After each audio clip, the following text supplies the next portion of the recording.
Good evening po mga sambayan karerista. Muli tayo nagbabalik sa ere, Mang Kelos TV para ihatid sa inyo aking mga giya sa araw ng Biyernes, Friday, June 27, 2025. Kung saan po meron po tayong siyam na pangarera at magsisimula po ng alas 5 ng hapon. Katamtaman lang po ang mga magsisitakbo, mga hanggang 8 kalahok, maliban lang po sa unang karera na maiden race, binubuo po ng 14 na kalahok yun. Wala pong karera ngayong Miyerkules. Gawa ng inaayos nga raw po ang pista dahil marami daw pong mga aksidente nangyari sa mga kabayo na siyang naging dahilan upang ayusin. Sana naman po ay maging regular check-up nato ng Metrotorp na i-maintain nila ang kaayusan ng racetrack, hindi lamang kung kailan may mga na-aksidente. Doon pa lang sila magpupursige na ayusin. At sana rin po ay i-check din niya ng Philippine Racing Commission na gawin ruling na magkaroon ng maintenance racetrack check-up. Maaari sigurong within a month o every week bago magkaroon muli ng pangarera. Di na po tayo magtatagal pa sa issue yan at umpisa na po natin ang mga giya. Altay na po. Karera numero 1, start po ng first winner take all, races 1 to 7. At ito po ay isang 3-year-old and above maiden race for placers. Distance 1,400 meters. Start time is 5 o'clock p.m. Meron pong 14 entries, full gate. Ating pong piling pang-primera rito ay yung kalahok numero Tracing Brig Leftover. Nararendahan po ni M.A. Alvarez. Ito po ay tumakbo po ito nung last April 26 kung saan maganda po ang kanyang ipinakita. At dumating po ito ng segunda pwesto kay Pine Nobu. Dulan po si M.A. Alvarez.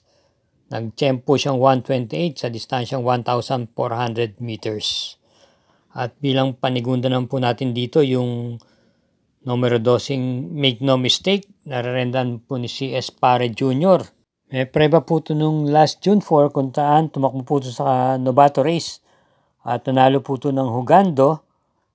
At kabilang sa tinalo niya si West Tower at Pretty Penny. Nag-tempo siya doon ng 1 minute and 15.4 sa distansyang 1,200 meters. Kaya sa akin sa tingin, kung sa distansyang 1,400 meters, pwede po itong gumawang mga in between 128 to 129. Kaya muli, para rito sa karera numero 1, pang-primera, numero 13 Brig Leftover, at panigunday numero 12 Make No Mistake. Karera numero 2, start po ng first pick 5, races 2 to 6. At may distansyang 1,200 meters, ang class 5, split group 6 to 10, 8 entries. Ating pong pang-primera rito yung kalahok numero 8 Ligiron. Nagamay po ni A.R. Villegas to. Nasegunda pwesto po ito nung last June 18 kay Asik Pauls. Ito po ay pwedeng isabay sa unahan at meron din po itong remate. At bilang panigunda naman po natin dito yung deremating number setting Modern Stroke. Nararendan po ni N.U.Y. Jr.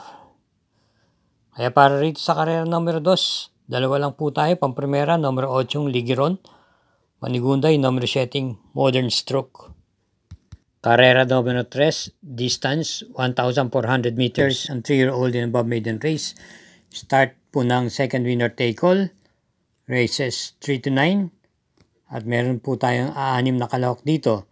Ating pong pang-primera at sa tingin ko, pwede na po natin singilin yung kalahok numero 6, Giselle's Touch, na papanabayan po ni O.P. Cortez. Matataas pong grupo ang nakakaharap nito.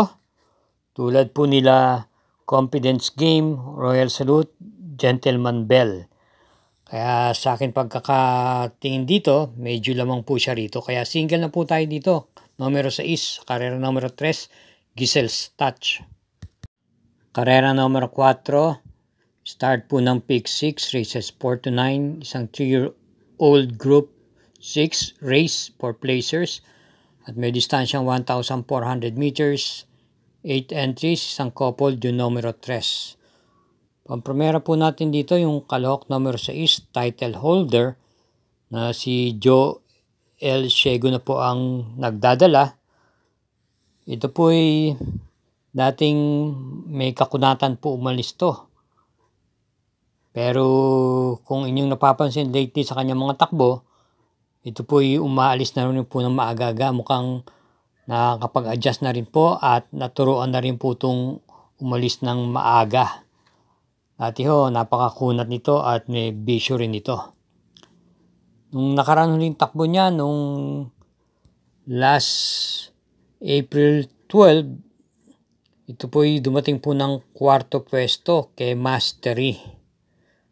At para sa distansyang 1,400 meters, meron po siyang tiyempong 1:28.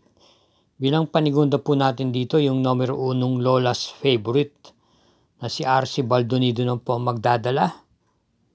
Ito po ay pwede pong i-pacing to at nung huling takbo niya, na tersera pwesto lang po siya kay Great Barrier Reef.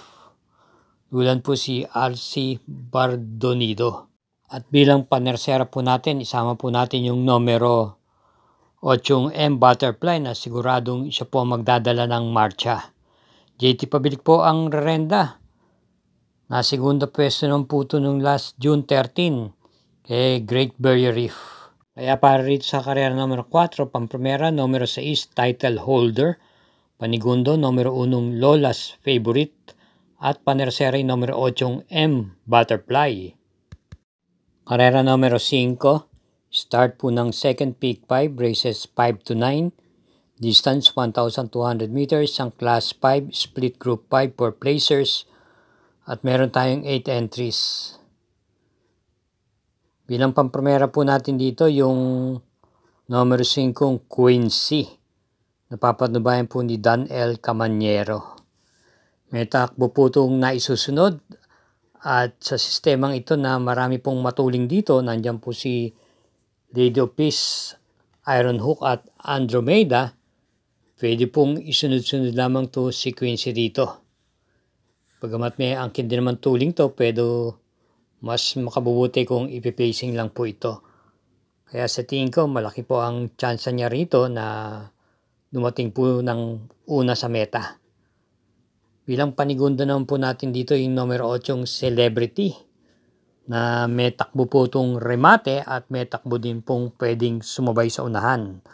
Tulad na nga nung pagkakapanalo niya nung May 30 kung saan nanalo po si Celebrity at dulan si KB Abobo, tinalo niya po dun si Winter's Fury at Anya. Kaya sa akin palagay, dalawa na lang po tayo dito. Pampremera yung numero 5 Quincy at panigunda yung numero 8 Celebrity na kapwa po parehas na may dating sa meta. Isang paalalang po muli, huwag po tayo makakalimot na mag-subscribe, pakishare na rin po at i-hit po natin yung notification bell at yung like button. Salamat po. Karera numero 6, start po ng Peak 4, races 6 to 9, isang class 4, group 16 to 21, may distansyang 1,200 meters, 7 entries. Ang ating pong first choice dito, yung numero 7 Diamond Heart, na gamay po ni Pops M. Cabalejo na maganda po ang kanyang itinatakbo. Nung pinakahuling takbo niya noong June 15, ito po ay dumating po ng 4th pwesto sa isang malakas na laban kung saan ang nanalo po ay si Clabambana at na segundo yung imported horse na Central Luzon. Ito po ay may taglay pong remate at pwede rin pong i-pacing tong kabayong to. Bilang panigundo naman po natin dito yung numero 6 Flywheel na malaki po ang inumento na siya na rin po sa akin sa tingin ang magdadala ng marcha sa unahan. Joe L. Shego naman po ang rerenda na tersera pwesto ng puto nung nakaraan laban niya noong June 13 kay Simply Jessie. Kaya para rito sa karera numero 6, pampremera, numero 7, Diamond Heart, Panigundo yung numero 6, flywheel. Karera numero 7, isang class 5, split group 6 to 10, distance 1,200 meters. Meron po tayong 8 entries. Pampamera po natin dito yung may taglay na remating numero 3, Gugma, na papatnubayan po ni CL Alvin Kula. Baka sakali po makapanood po ito ng bakbakan sa unahan nila My Boy Lollipop, Marquis Angel at gayon din po ni Success of Times, ay meron po itong taglay na remate pag sapit po ng diretsahan sa meta. At bilang panigunda naman po natin dito yung numero setting Successful Affair, napapatnubayan po ni JD Calagos na gamay niya po ito. Maganda rin naman po ang kinikilos nito. Kung atin titignan yung mga nakaraang preba niya. Ito po yung may takbo nung last June 11 kung saan dumating po ito ng tersera pwestong dikit sa nasigundong Caloocan Sap, kung saan ang nanalo po doon ay yung kabayong Marengo. May taglay din naman pong bilis to at pwede naman po itong i-pacing lamang. At bilang panersera po natin dito yung malamang magdadala ng marcha sa unahan, yung numero 1 My Boy Lollipop ni RM Garcia, na nung nakaraan takbo niya ay may kabigatan lang po ang kanyang mga nakalaban.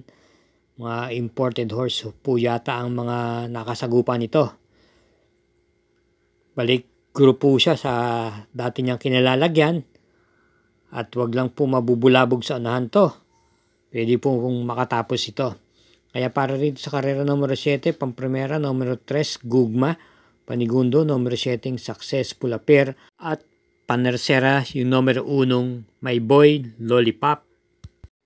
Karera numero 8, penultimate race, isang class 5, group 5 for non-placers, may distansyang 1,200 meters, may pentapekta po rito at 7 entries lang po. Ang ating pong pamprimera at sisingilin na po natin, sa tingin ko lamang po siya rito, yung numero setting Footloose, nagamay naman po ni IL Aguila. Kung inyong papansinin yung mga takbo nito, mabigat po ang nakakalaban nito, sila Ligoron. At gayon din naman sina Clairvoyant. At pansinin nyo po yung mga preba nito simula nung April. Ito'y parang pinoploat lang po. Kumbaga nakikiramdam lang po. Kaya baka dito na po ito ilabas. Dahil sa kanyang preba, ito po yung umaalis ng mga pang-8, pang-6 at nananatili sa ganung pwesto pagdating ng half mile at 1/4 mile. At pagsapit na meta, kikilos ng bagya, dadating nga lang po ng pang-4 o pang-5. Kaya mukhang naka-float lang po to, baka dito na po ito ilabas. Kaya single na po tayo dito sa karera numero 8, yung numero 7, Footloose. Karera numero 9, last daily double na po, parating ang po ito ng second winner take all, second pick 5, pick 6 at pick 4. At meron po tayong Super 6 dito. Binubuo po ng 8 kalahok. Pamprimera po natin dito yung numero 4 Magical Sap, na gamay naman po ni CL Alvin Kula. Ito po ay may takbo po itong remate at naipepacing na rin po ito. Dati po may kakunatan itong kabayang to. Na maganda naman po siyang tinakbo noong May 17. Same rider kung saan siya po ang pinakalyamado at dumating lamang po siya ng segundo pwesto kay Awesome Cole. Bilang panigundo po natin dito ay yung kalahok numero 8 Taipan 1. Gamay na gamay po ni JC De La Cruz. May angkin pong tuling to. At baka siya na rin po ang magdala ng marcha sa unahan kasabayan ni Dynamic Dyna. Huwag lang po magkakaubusan. Ito naman po ay may preba nung May 16 kung saan na tersera pwesta naman po ito at dumating po ito ng dikit sa nanalong Munich at na segundang Good Reason. At bilang panersera po natin dito, isama po natin yung kalahok numero 7 Rapis Point na papatnubayan naman po ni MP Laloma. Dati pong mataas na grupo to at baka sakali po makasilip to rito at ilaban. Kaya para rito sa karera numero 9, pampremera yung Kalahok numero 4 Magical Sap, Panigundoy numero 8 Taipan 1 at panersera yung numero 7 Rapis Point. Paano po mga katrokis? Kita-kits na lang sa Friday sa pagbalik muli ng pangarera. Thank you again for watching at hinay-hinay lang po lagi sa ating paglibang at ingat po lagi sa ating pag-uwi. Good luck!